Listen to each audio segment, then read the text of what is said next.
بسم اللہ الرحمن الرحیم السلام علیکم ورحمۃ اللہ وبرکاتہ۔ احباب گرامی قدر معزز ناظرین و سامعین، خصوصی طور پر نوجوان،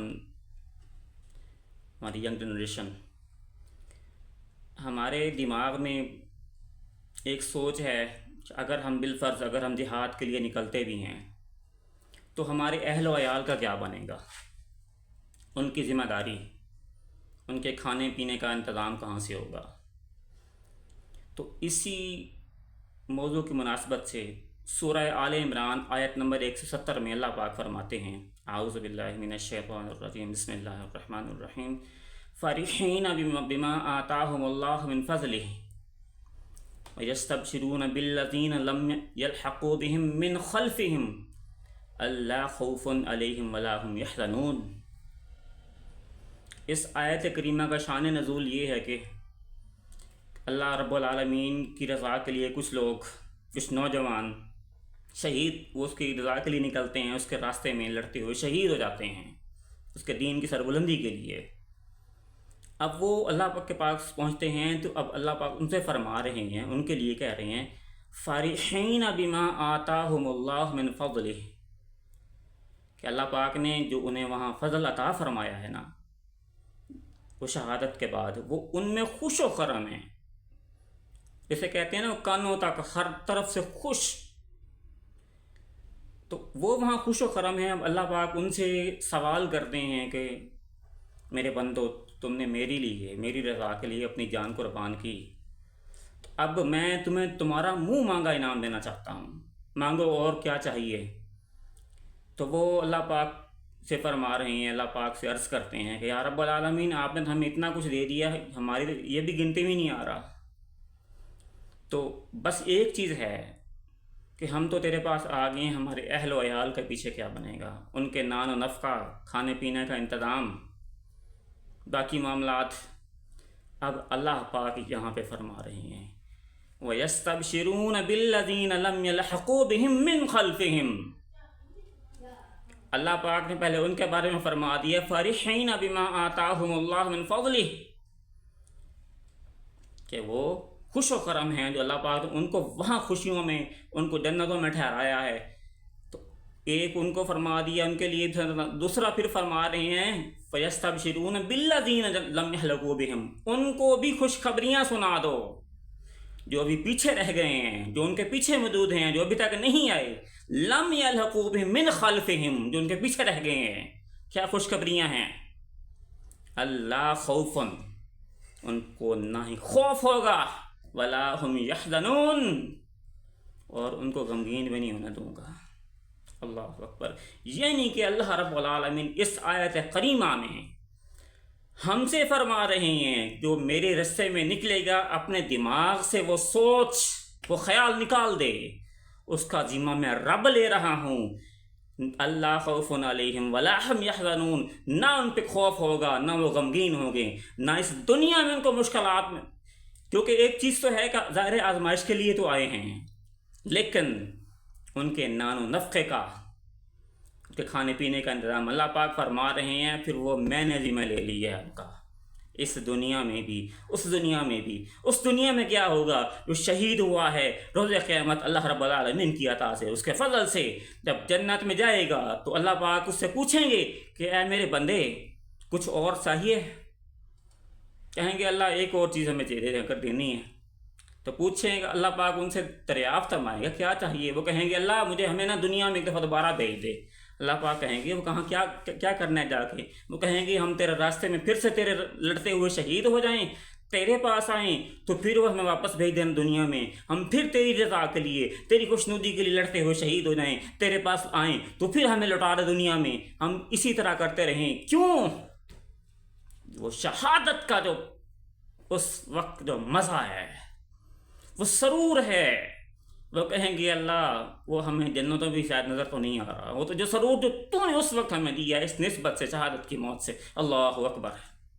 اللہ پاک کہے گا اب وہ دنیا جو ٹھہرائی تھی میں نے ایک وقت کے لیے، مقررہ وقت کے اندر، اب میرا اپنا جو وعدہ میں نے تم سے کیا ہے، وہ جنتوں کا وعدہ ہے، وہ لے لو، وہ واپس تمہیں نہیں بھیجوں گا۔ ہاں میں نے تم سے وعدہ کیا تھا کہ مجھ سے جو مانگو گے میں تمہیں دوں گا،